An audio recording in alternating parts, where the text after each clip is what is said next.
years left. The Ayubs and Mu'adhim Isa destroyed the church. Nothing was left, except for some ruins of this building. And Jews who returned to the city and lived around here heard about the tomb of King David here and thought, great. They were not historians. They didn't have much information. They just heard that this is the tomb of King David. So they came to visit the building. In 1333, the king of Napoli purchased this place from the Mamluks and gave it to the Franciscan.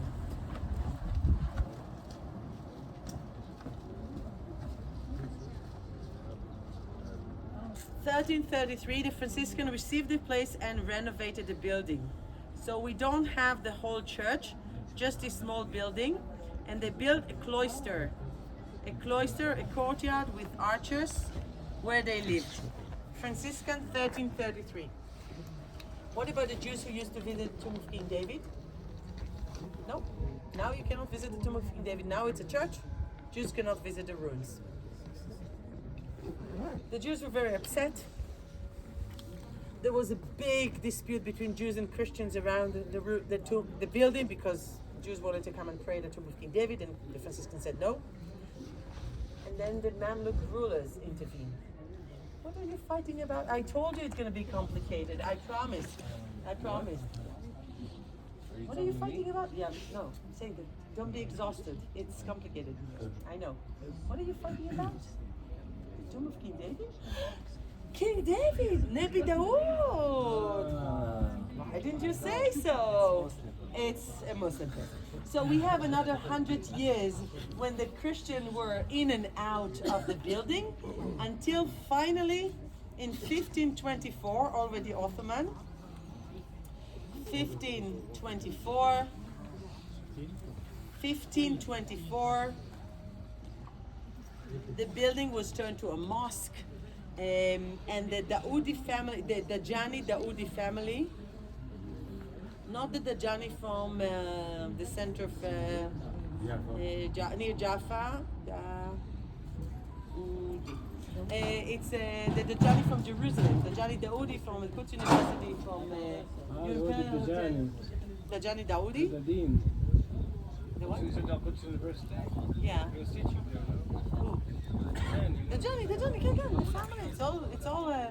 It's the same. The Johnny of Jerusalem, because many Israelis know that the Johnny from Jaffa, from that area, from Bet Dagon. No, the Johnny, you know the correct Johnny. So the Johnny family received this place, and they turned the 2 floors into a mosque. Which floor was more important for the Muslims? The first or the second? 1524. 1524. So already Ottoman. Of course, they turned into a mosque, 2 floors to a mosque. Unfortunately, I won't be able to show you. Hopefully, I don't think they sent it the card. But the second floor, they turned into a mosque. They put in both floors. They put mihrab. They put in the first floor. They put ceramic that they brought from Turkey in the 17th century. Very nice mosque. In the 19th century, they started to allow the Christian and Jews to visit the second floor, not the first. This is too holy. Second floor we will allow you to visit. During the British time, they allowed even the Franciscan to have a little prayer. When? When did they allow the Franciscan to have a prayer? Pentecost and Holy Thursday, the day of the Last Supper. Meanwhile, the German purchased the area here and built in 1910 the Domitian Abbey.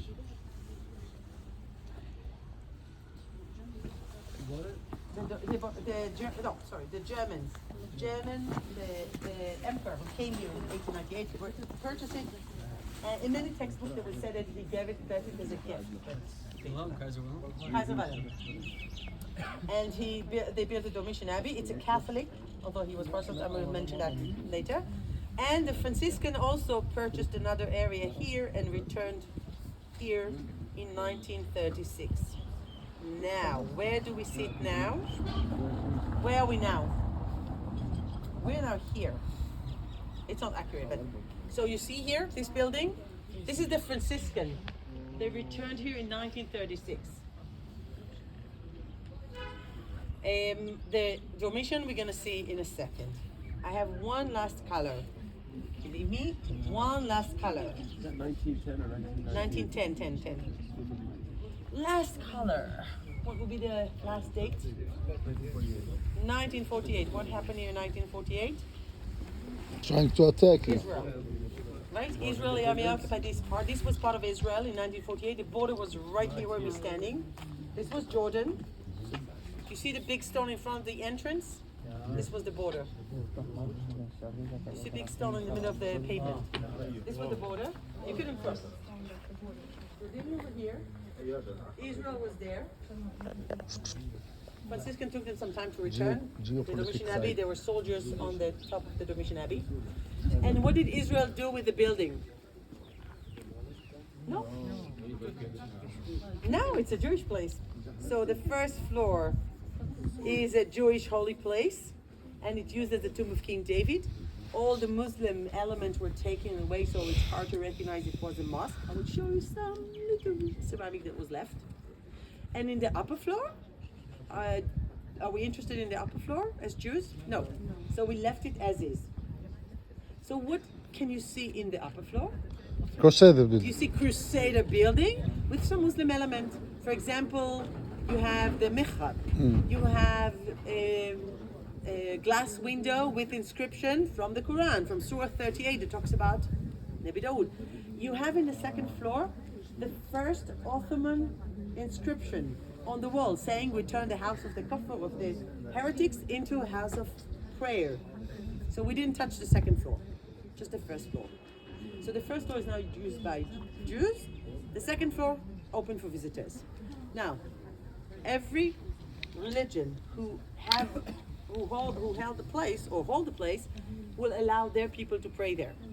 So if you as a Christian want to visit, you can have an individual prayer and have a conversation with God, but you cannot have a service there.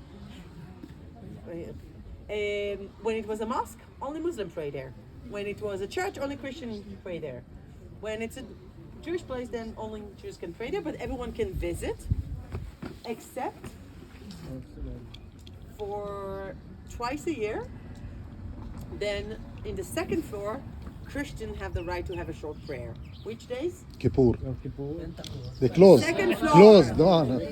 So answer the question, not the Pentecost and Holy Thursday. قالت لما أكون مسكر Actually, the يومين Greeks also have the right to go downstairs. No, you said it will close 2 Which days. day? Now this is the only place that's closed, Closed 2 days. only once a day, once a year on the Yom Kippur. And now, since they don't have enough guards, they also close it. But they're supposed to have a security person who opens that. That's the situation today. I promised you it's going to be complicated. We're going to visit now the site. Now, what do I do with tourists? Obviously, don't do that. Here, we come to a place that, as we said, Nabi Dawood, gates Nabi Dawood. This could be a place of dialogue, of encounter between the religions. And a lot of people really excited about it. Oh, great! This is a place that all the religions share. This is a bonding between religions. I said, no. Believe me, it's much better if we don't share the holy places because it makes things more complicated. This place, I talk about the room of the Last Supper, I talk about the Pentecost, but then I said, since the tomb of King David was introduced, it makes it more challenging because now the Muslim and the Jews are also interested in the place. So after the Crusader time, when the tomb of King David was kind of discovered within the building, Jews and Christians had dispute over that, and I'm not getting into details because there are a lot of research about how international this crisis became. And then when the Muslim heard that the Christian and the Jews have disputes about certain sites and God intervened, they said, oh, it's a Muslim place actually, and turn it to a mosque. That's about it. I'm not going to go into details with a regular group, but I definitely emphasize how challenging it is when you have one place that is holy to more than one religion, and what it demands from those who control the place in order to allow everyone to be there without interfering with the prayers. How do we find a way to keep this place peaceful with different people visiting and praying and having individual prayer and maintaining the status quo. I wouldn't say that it's so peaceful as people might imagine. We had some problems here in the last, especially in the last 10 years. Somehow it feels like no one is watching this area, and not the police and not the authorities, and a lot of problematic people who wander around Mount Zion, and there are many cases of price tag here, and all kind of homelessness who settle down in some parts of the building, and also people that being and also tourists who being harassed by them. I would like to ask you to be very responsible as tour guides, and if you see any problematic person or anyone who behave in an inappropriate way to a tourist, spitting, shouting, don't allow you to enter or visit certain sites that are open to the public, please don't hesitate to call the police and report to us. I had cases not only of spitting and harassment, but also of sexual harassment here, of a guide. From one of my students, one of the former classes, she said that someone exposed himself in front of her near the toilets here. There's another area behind where there are all kind of homelessness that also expose themselves to young tourists. So just be aware. It's not like a daily thing, but just be aware that because there's some places that attract strange people. In general, Jerusalem attracts strange people, but this area especially. So be aware and please report. If you don't want to report the police, you have my number. Please report to me. Then we file a complaint.